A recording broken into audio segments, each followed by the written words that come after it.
Today, I am joined by an incredible woman, Sarah McGahan. Sarah shares with us how to create an extraordinary life through the practices of presence, gratitude, and receiving. Today's podcast is certainly going to provide nourishment to your soul. Let's get started.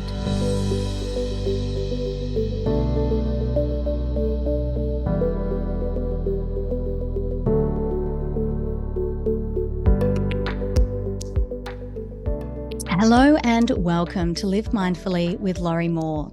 Today I am joined by an incredible woman, Sarah McGahan. Sarah is an intuitive energy healer, a channel, and a writer for women who are devoted to living extraordinary lives. Her programs and one-to-one practice have helped thousands of women clear the energetic junk getting in the way of them creating the kind of life their soul desires.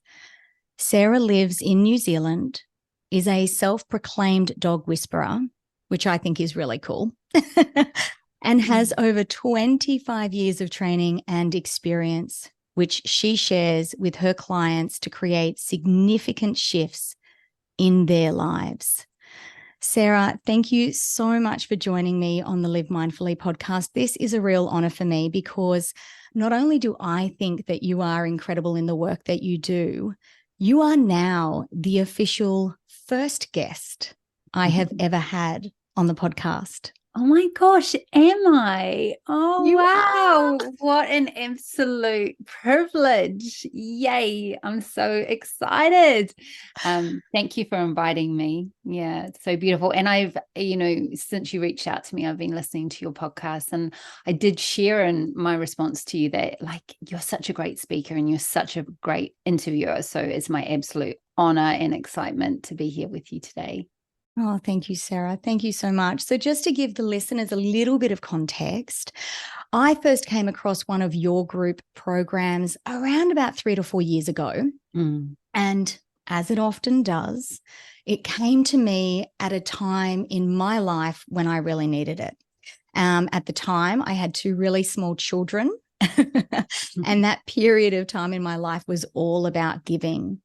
And I was feeling really depleted. When I came across your work, and we all know you can't pour from an empty cup. So it was really nice to have found an offering where my only job was to receive.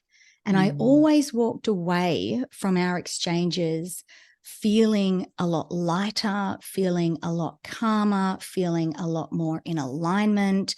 So for those who may not know, what does an intuitive energy healer do, and how do you do it? So yeah, this is probably the one question that I get the most, and actually what most people are skeptical about. And I just received a couple of testimonials from clients the other day, and it's almost like every single testimonial starts with, I had no idea what energy healing was, and I was so skeptical and I didn't think it would work, but someone referred me, and then 4 sessions later I've met my soulmate, and I don't know how you do it, I don't know what you do, I just know that it works.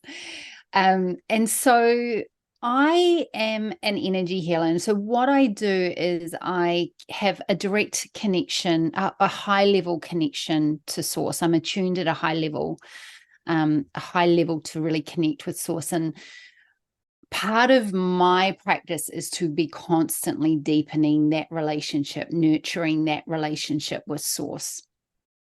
So what I do is in an intuitive energy healing session is I have source, I make the connection, and then I have source scan the client's system to see whatever is ready to be found and healed and cleared. And then I literally open my mouth and words come out. There is no thought process involved. Once that connection is made, the channel, I'm a pure channel for source, for whatever message that the client needs to hear from source.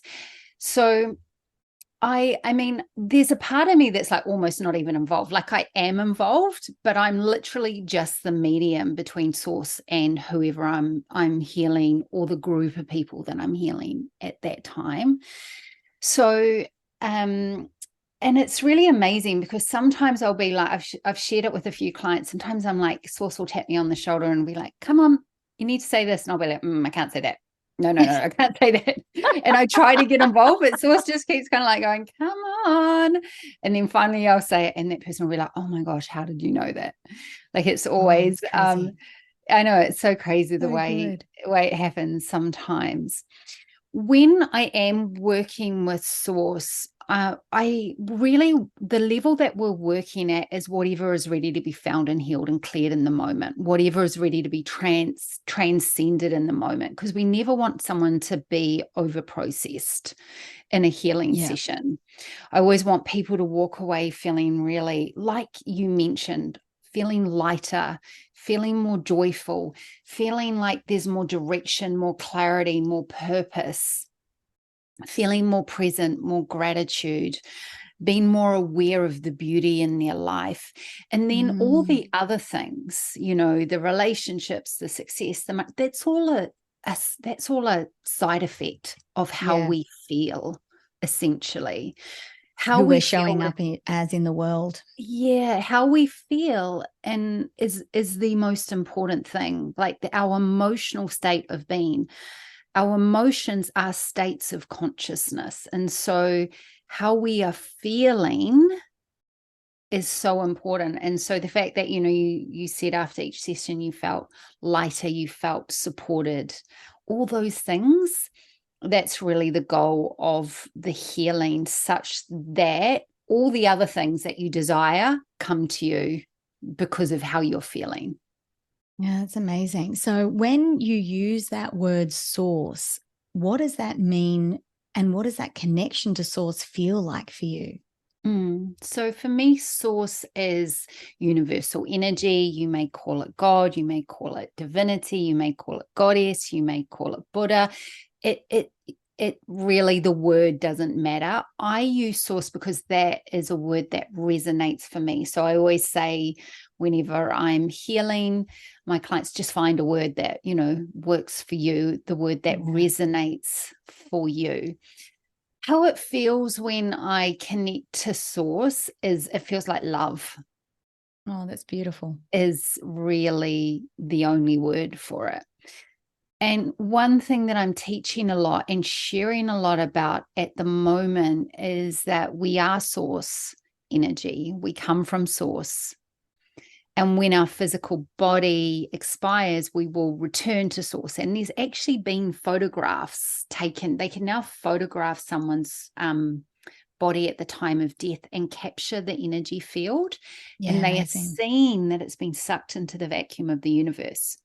So the physical body expires. This vehicle, this amazing vehicle that we have been gifted in this lifetime, expires. But the soul, the spirit, our source energy Returns home. returns home. So remember who you are and where you come from is something I'm speaking a lot about. We are an expression of source energy. And something I shared just this week on Instagram is, if we really deeply remembered that, right? Not just at the level of mind, like, yes, I am source at the level of mind, but like at the cellular level, at the level of DNA, we would actually remember how powerful we are.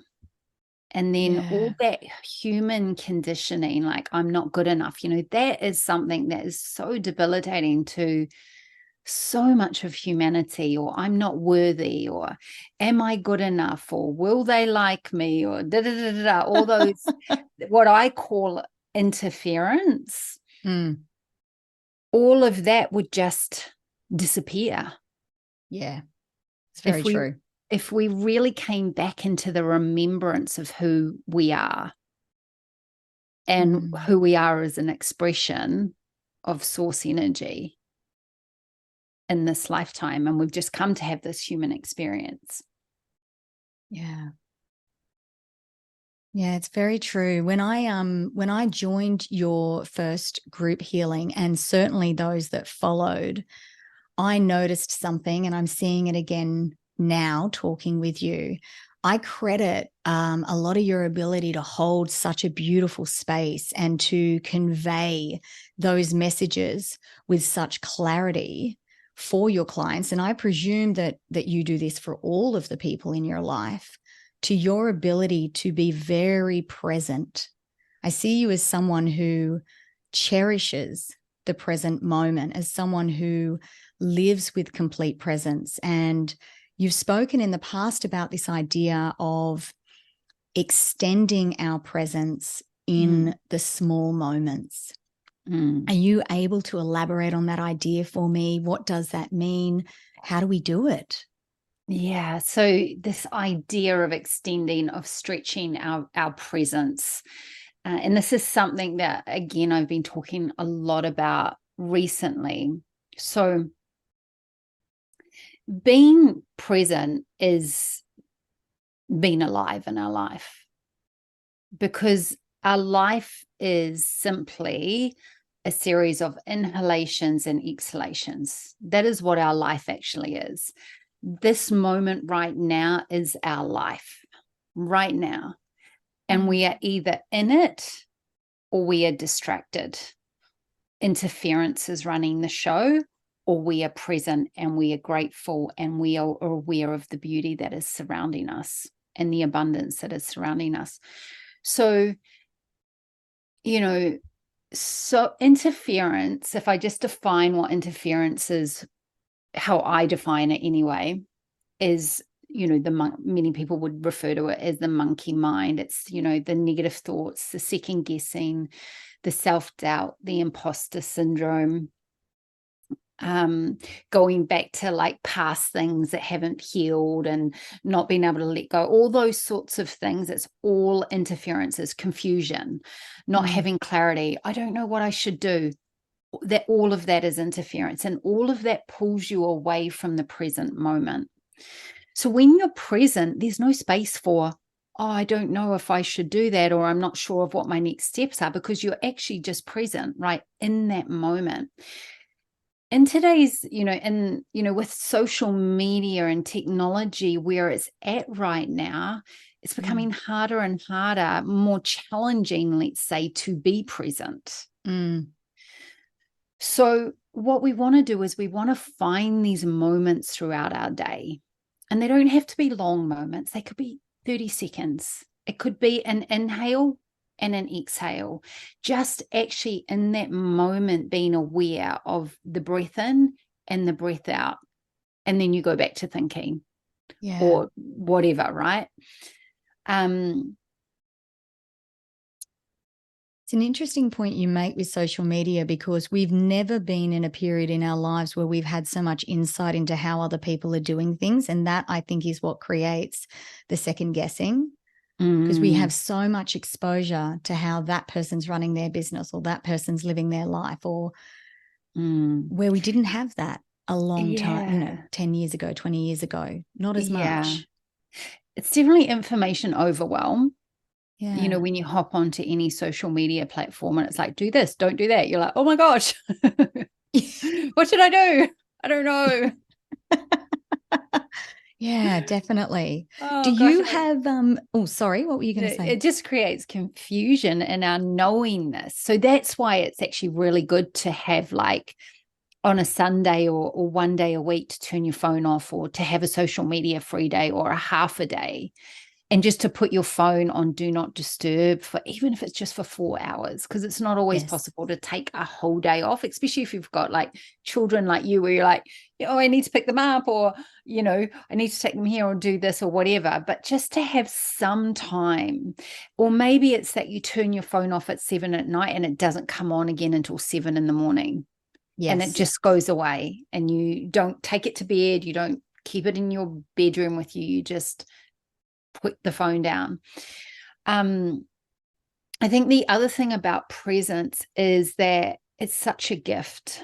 When we give our presence to someone, like fully present, not thinking about how we want to respond, but actually just being fully present in that moment with them. That's where real connection is. Yeah. That's how we actually build real connection, is when in that moment we are fully present. And it's such a gift. And when you are with someone who's really present with you, you just feel like, oh, I just love being around that person. I So always true. walk away feeling so good. I always walk away like it was a real heart connection. Yeah. And so I You think feel that's another. seen. Yeah, absolutely. And so it's that's another really beautiful, like, kind of side effect of being present. Yes, you're more alive in your life and you're more present to the abundance and the beauty and the gratitude, but it's also such a gift to others. And that's really where you build that connection. So finding moments where you can stretch your presence, and maybe the first day it's for 30 seconds. And then the next day you do 30 seconds. When you go, I really love to do my morning exercise, go for a walk. And I love listening to like a podcast or a music just to kind of get me moving. But I also like to go without my headphones and just to stop. And it's so easy where I live, because I live in such a incredibly beautifully, ridiculously beautiful place, that it's so easy for me to be overwhelmed with beauty. So but if I've got my headphones on, I'm not aware of it, because Yeah. I'm listening to a podcast or I'm listening to some music. So I go for walks as well, where I do not take my headphones with me, and I specifically, purposefully choose to be present. Yeah, it's amazing actually, because that's a beautiful segue into my next question, which is, do you have certain practices that you engage in every day to maintain that presence and that groundedness? How do you cultivate this way of living? Yeah, so definitely going into nature is one way, and allowing myself to be overwhelmed by the beauty of nature. There's something about the beauty of nature that just pulls me right into this moment. And it always like blows me away, like, it's because it's so nature is so magical. Like, when you watch a sunset and you're like, oh my gosh, it's like it all happens within, once it hits that horizon, it's gone in like 5 minutes, disappeared. And you're like, wow, we are spinning so fast. And Yes, it's such you a realization, isn't it? Yeah, and like a rainbow. I shared about this in Unlimited, which is my private membership, about a rainbow. You know how you see a rainbow, and for a rainbow to happen, like, the light has to hit the rain droplets in the atmosphere in a certain way to create a rainbow, which is like magic just in itself, right? But they're so fleeting as well. Mm. And that rainbow is never, ever, ever, ever, ever going to happen again. Yeah. That sunset is never, ever, ever going to happen again. There will be other ones, Mm. but not that one. Yeah. And so, isn't that a reason to pause? Yes. Oh, Isn't that yes. a reason to allow life to take your breath away? Isn't that a reason to allow the beauty of life to overwhelm you? And isn't Mm. that a reason to just like remember what a privilege it is to be alive? And so I find moments like that. So nature's really great for that. I also have a morning practice. I have a breathing practice. I have my own self-healing practice. I have a gratitude practice. And so they bring me into the present moment. And then in the evenings, sometimes, not every night, but sometimes, I'll do a stretch, or I'll find a YouTube, like a 15-minute or 20-minute yin yoga class, or I love the melt method. So I'll do like the melt method, or I'll do something that just kind of brings me in, that I can just complete my day with, just to kind of settle down and go to bed being present. I think is such a beautiful thing to do as well. Yeah, well, your nighttime routine. I work with this wonderful Ayurvedic coach, and your nighttime routine is the real setup for the following day. So if you want the next day to be chaotic, go to bed in a chaotic fashion. If you want to go to bed feeling grounded and doing a couple of nice self-care things for yourself, then that's how you're going to start the day as well. Yeah, absolutely. And I think, you know, the thing is people are like, I don't have time for Yes. that. You know, I don't have time. It doesn't have to take a long time. No. That's the thing. Finding a minute here, 30 seconds here, 5 minutes before you go to bed. And they think, oh, people think, oh, I'm too tired. But it's so worth it once you've done it. It's And nourishing. you're so grateful to yourself once you've done it.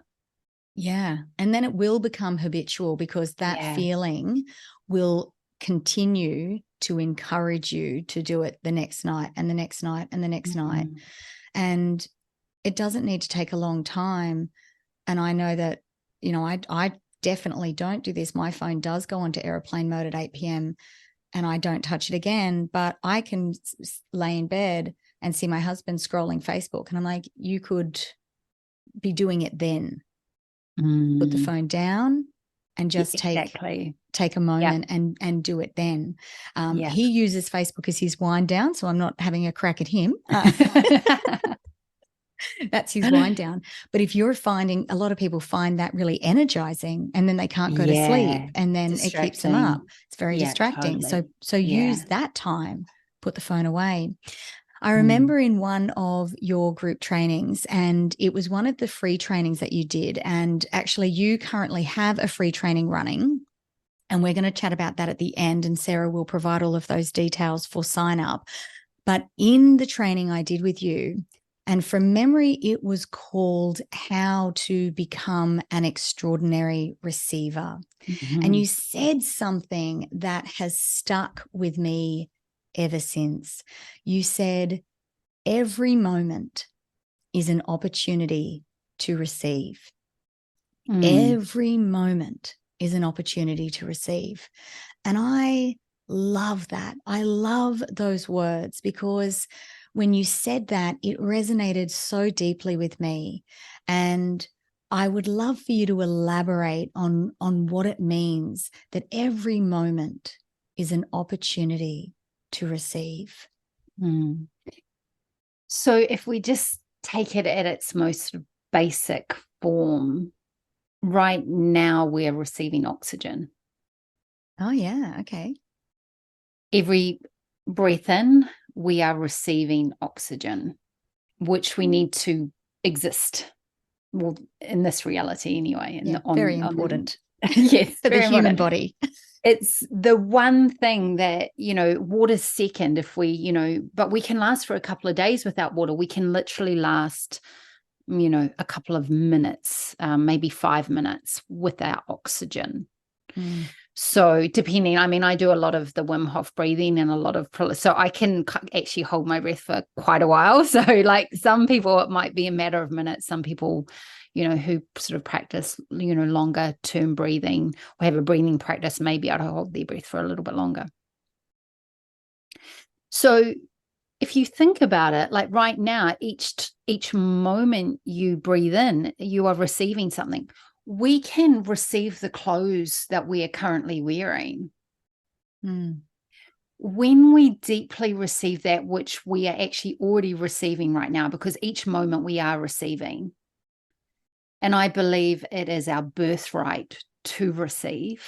It is our birthright to receive as part of this human experience.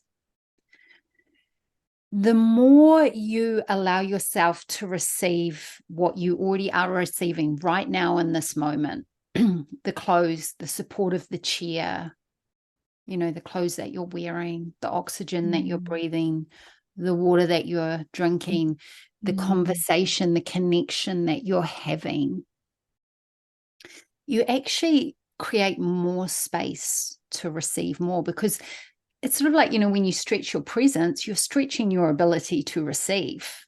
Yeah. When you receive deeply that which you're already receiving. When you receive a compliment, rather than saying, oh, this whole thing, I didn't even iron it today, you can just say thank you. Yeah. When someone offers to buy you a coffee, you can say thank you. I feel so spoiled. Yeah. Instead of getting weird and feeling like It's you owe them weird. now. People get weird about receiving. And it's so interesting when you start to really become, and I've done a lot. I mean, the receiving challenge that you're talking about, I ran that back in February. I talk a lot about receiving in a lot of, my healing work. Receiving is the mother wound. Being deeply provided for, which is different, is the father wound. And that's something that I'm starting to speak about more. So being deeply provided for, not just having one's needs met, but being deeply provided for. That's a whole nother conversation. The receiving piece is the mother wound. And so really how we receive, the reason we're weird, or most people, or a lot of people, let's say, are weird about receiving, is because we haven't had good examples growing up. We watched our parents receive, and probably specifically our mother or a mother figure in our life, receive awkwardly or weirdly, or maybe we even thought they were greedy. Oh, yeah. Okay. That's another one as well. So they're like, oh no, I've had people share that. It's like, oh, I just felt like my mother was really entitled and she just kind of took from people all the time. And so I don't allow myself to receive because I don't want to be like that. So it can kind of show up in all these different ways. And so we get awkward around receiving because we haven't been taught. We haven't been shown good examples. And between the ages of 0 to 7, we're in the delta and the theta brainwave states. We don't move into the alpha and the beta brainwave states until after 7. So the delta and the theta are deeply, unconscious states, are the sleeping states. So we're literally being programmed. So if we're watching our mother or a mother figure or an important female in our life receive, we're probably in some ways going to mirror that. We'll either mirror it or we'll do the exact opposite. So we're not like that. But either way, it's conditioning, and it's not actually who we are at our true essence. Source didn't say, come and have this life, but you can only receive this much. That wasn't the intention. The intention, and to have the full expression of life, is for you to allow yourself to receive. And sometimes, you have to practice. And I gave some really great examples on how you can practice receiving in that challenge. And eventually we want it to not be a practice, but to be something that we just believe we're worthy of because we were born worthy of receiving. And it's our birthright. The other beautiful thing about receiving is it becomes this beautiful circle of giving and receiving. Yeah. We also get to give, but we don't want to give from a place of indebted. Well, that person bought lunch last time, or they did that for me, and therefore I have to give something back. Or we don't want to give from guilt or shame, or, well, maybe they will love me more if I give. Like we then fall into the trap of overgiving, which is also unhealthy. So when we really clean up the blocks to overgiving and to receiving, then we can start operating in this beautiful cycle of giving and receiving, which is actually a cycle of nature. Yes. Giving and receiving is a cycle of nature. So, I love the receiving work I do, and I love healing people's blocks to receiving. It is such an important work, especially for women, I feel. Yes, I think I agree with that. And I think it probably resonated with me so much because I am a woman, and we do feel like we do give. It's in our nature to give, and it's maybe not in our nature to receive as beautifully as we could be. And I love what you say there, that every moment we are already receiving, perhaps just that recognition of knowing and getting comfortable with the fact that we are receiving. And I remember one of the practices that you gave us in that training was to care more about how the person giving feels in that moment than how you feel receiving. They're not giving because they're trying to make you feel awkward. They're giving because in that moment they actually want to give. And you're kind of blocking them from receiving the gifts of giving because you've gotten all weirded out. It's a really like simple kind of hack, I think. When we care, so if we, you know, say your husband takes, you know, buys you a birthday present. And I had this experience actually on my birthday this year.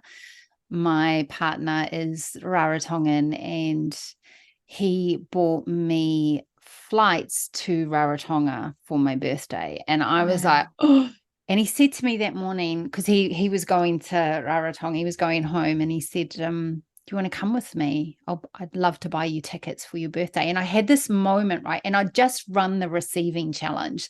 So I was like, okay, here is a moment, because it felt so much, right?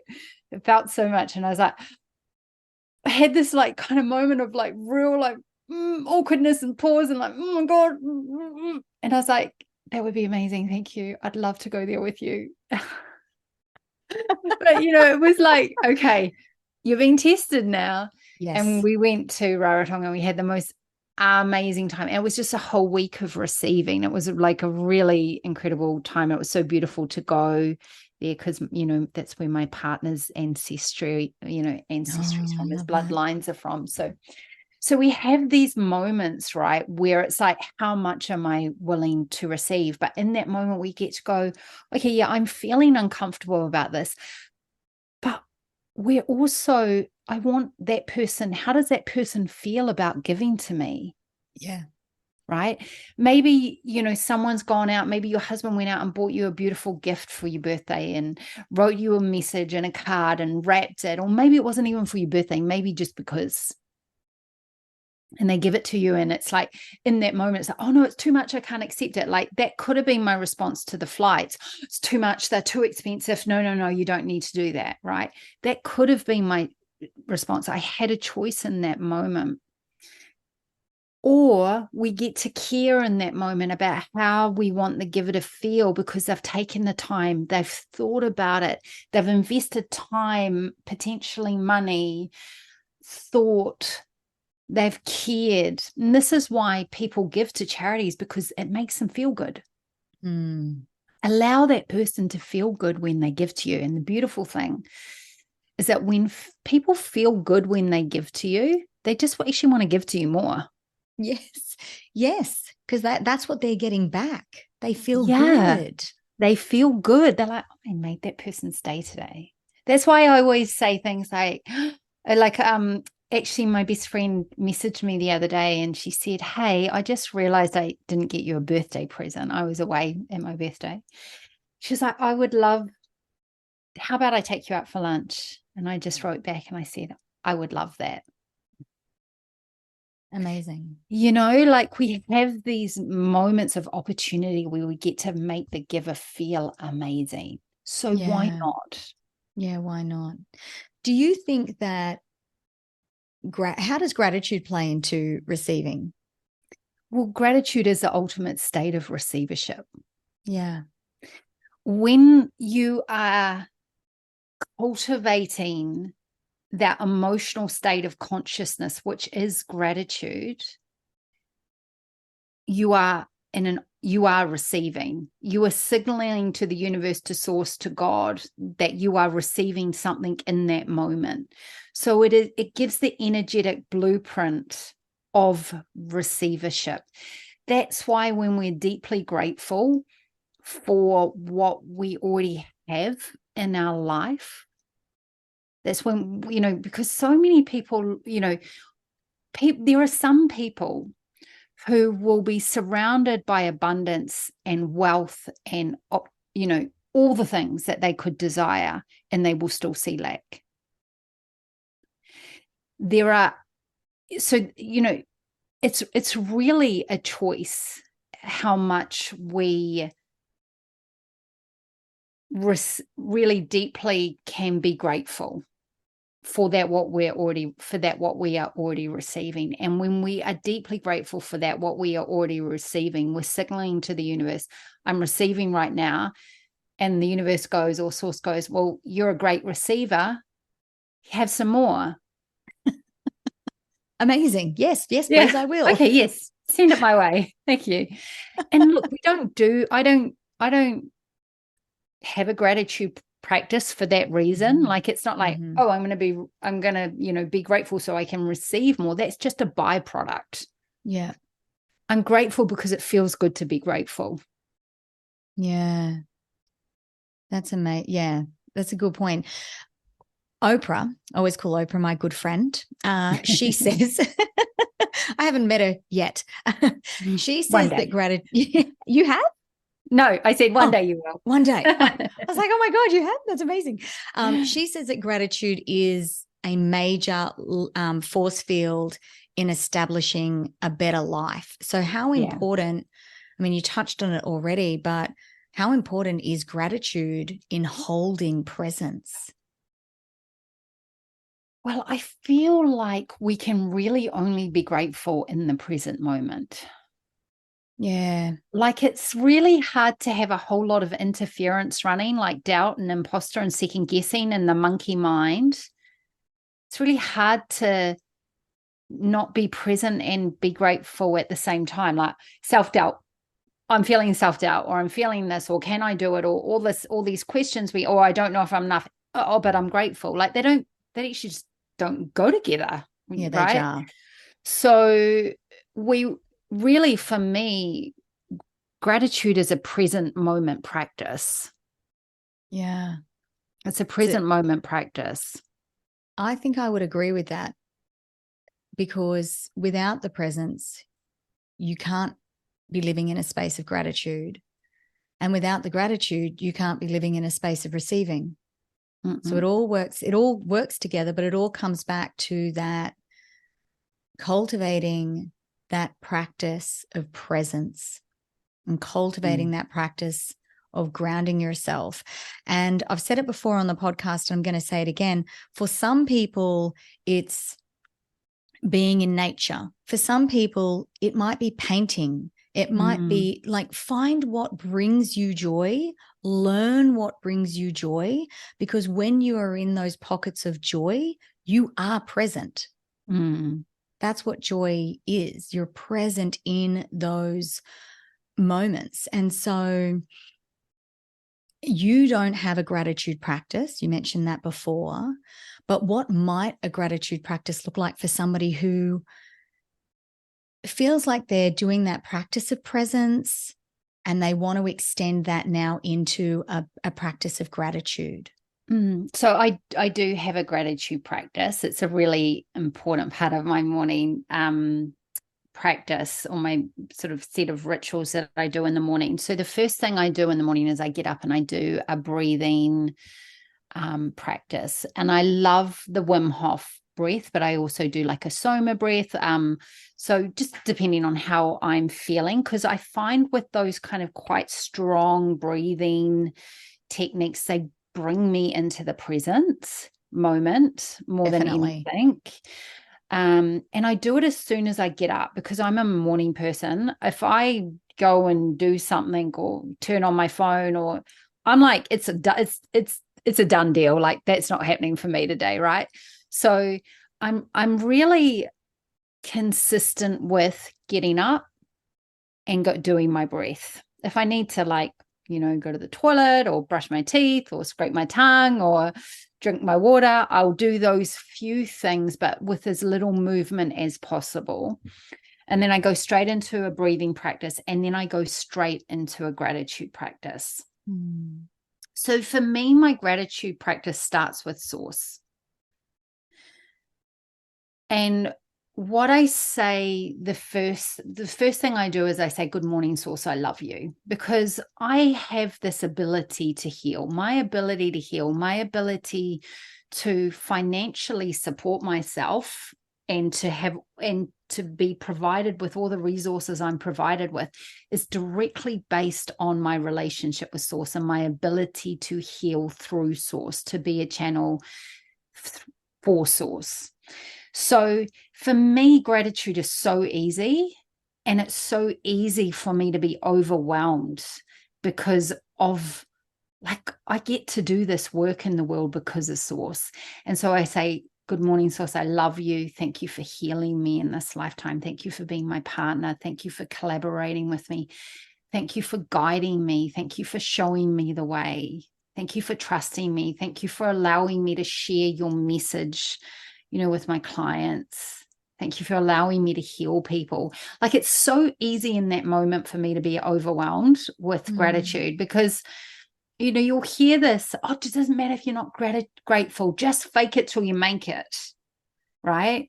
Like, that doesn't work. Like, source will call bull on that, like, and I actually think you do more damage to yourself. And, because your subconscious mind, you pit your subconscious and your conscious mind against each other when you're like faking it till you make it. Like, it has to be genuine gratitude. The other area that's really easy for me to feel overwhelmed with gratitude is with my mum. My mum is just, my relationship with my mum and everything that she has done for me throughout my entire life. Like, I just get teary every time I talk about it, to be honest. And the other person is, with my partner as well. Because with my partner, we were lovers 22 years ago, and then we went our separate ways, and we came back to each other 20 years later, and we came back into each other's life. And so there is such deep gratitude, towards my partner, and also towards source for bringing us back together. So my recommendation around the gratitude piece is to find something that actually deeply moves you. Yeah.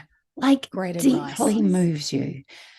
Not just surface level gratitude, something that's like, it might be your children, It might be, with young children, because once they start getting into the alpha and the beta brainwave states, and then they turn into teenagers, they're not so interested in you anymore, right?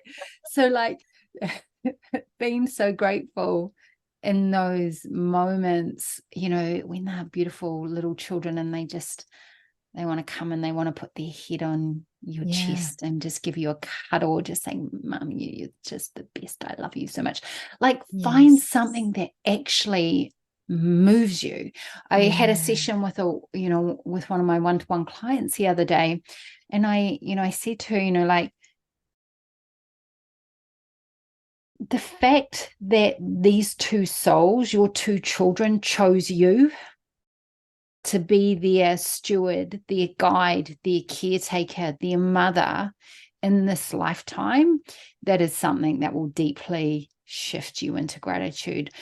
So not just the, hey, I'm grateful that I had a yummy lunch, like, yay, but might start with something that really deeply moves you, and then you'll be grateful for the sunshine on your face.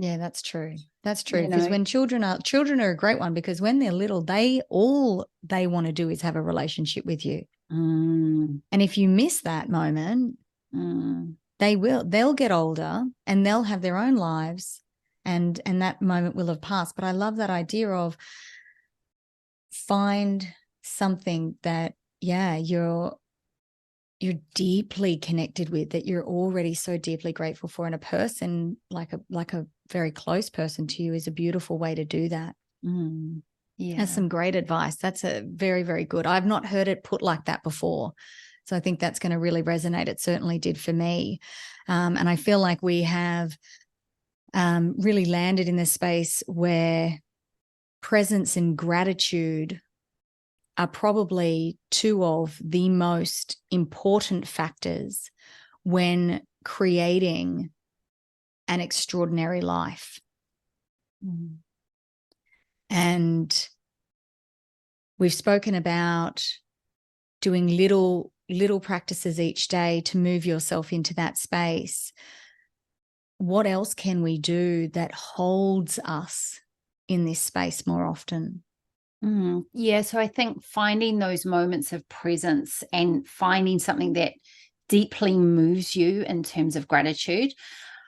In my membership Unlimited, I actually ran Manifest May, which was, it was such a fun, it was like a little mini course within the membership.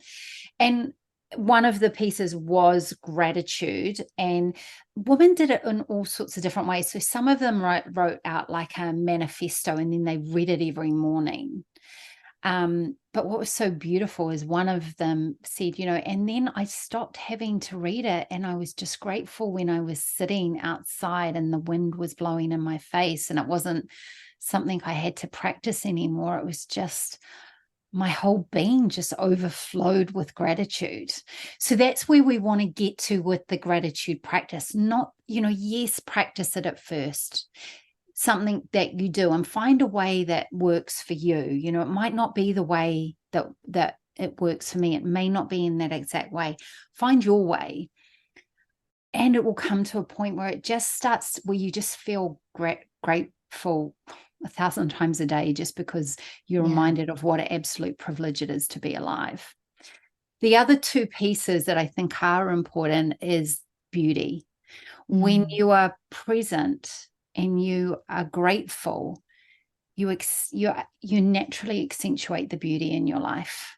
You're naturally more aware of the beauty in your life. When you stop to look at the rainbow, when you stop to, look at a beautiful flower, or how the water runs down, a tree or through a river, or wherever. Like, I always come back to nature. Or the other day I was driving into town, and it was sort of like a bit of a cloudy day, and I was overlooking the lake and the mountains, and this light just started coming through the clouds. When you get those rays of light, and it literally looks like heaven. Yes. And I just had to pull the car over and just look at it, not to take a photo, not to take a story and put it onto Instagram and go, look at my blessed life. Not that. To allow myself to deeply receive the beauty of life, and to accentuate the beauty of life, and to remind myself of what a privilege it is to be alive. And then the third piece is around desire. So, and this is something I also do in my morning practice, is to really tap into what you are desiring to create in your future, such that you feel like it's happening in this moment. So again, this has to be something that moves you. It can't be something, it has to feel so alive in you. And so what's really been alive in me lately is, I want to take my mum to Egypt. And then I want to take her to Croatia and Greece, because she's a historian. She works at an art gallery and she creates exhibitions, and she's never been to Europe. And whenever I'm with her, we watch, I'm always like, oh, let's find an Egyptian documentary. I think we've watched them all now. Like, there's no more to watch. Whenever I'm with her, I'm like, or we'll like watch, like a one on Greece, or, Italy or something. We're always watching those kind of docos, history docos together. And I really, really I'm like, oh my gosh, imagine if that actually happened. Imagine if I got to take my mum on this amazing trip. And it feels so real when I'm desiring it. Like, I can literally feel and see and experience us like sailing down the Nile River in a felucca and coming around the bend, and there being like, I make it so real that it's almost like it doesn't even matter if it doesn't happen, because my emotional state of consciousness is experiencing it in this moment. And then I really move into the curiosity of, well, what if that actually happened one day? because there's always two sides of the fence that we can stand on. One side is, well, that's probably never going to happen. But the other side is, well, what if that actually did happen? Yeah. And just being curious about that, because our mind this interference likes to get involved at this point. And the interference says it's the interference that says that's probably never going to happen. Yeah, the mind starts to say, oh, logistically, oh my goodness, that's going to cost too much money. And I'm like, well, I want to fly her business class because why not? we have to have our own rooms because I'm such a sensitive sleeper that we have to have our own rooms. Amazing. And it's like, oh, it's going to cost this much money. We get so in our heads and we think that it has to happen in this one logical way. But when we sit on the side of the fence of curiosity of, well, what if that actually happened? And wouldn't that be really amazing? Wouldn't that be a great story to tell? Right? In hindsight, wouldn't that be an amazing story to tell? And so when we really sit on that side of the fence and we desire our desires with all our passion, with all our heart, and we sit on the side of the fence, well, what if? That can only lead to living an extraordinary life. That can only lead to living the kind of life that your soul desires. And it's a choice. So this is another practice that I taught in Manifest May, is really to tap into the desire. And again, the desire has to be something that feels most alive. Like, I could have desired, I don't know, some figure in my business or a house or, something, or a new car, but they don't move me in the way that it moves me to think about taking my mum to Europe one day and to Egypt one day. So that's the desire that I tap into. And then everything else is like a beautiful byproduct, right? The other stuff will happen. It has to happen if Egypt happens, and that all the other things are going to take care of themselves anyway. So really choosing, I think, the things that make you feel most alive, because they pull you back into the present moment and they pull you back into the excitement. Like there's so much excitement and energy that surrounds that, and excitement is magnetic. And the people who are most alive in their life, the people who are most present in their life, are the most magnetic people. 100%. Yeah, 100%. You just spoke about Manifest May. You've got Elevate coming up. Actually, when this goes live, which will be Wednesday, the 26th of July, Elevate will be happening. Do you want to tell us a little bit about Elevate?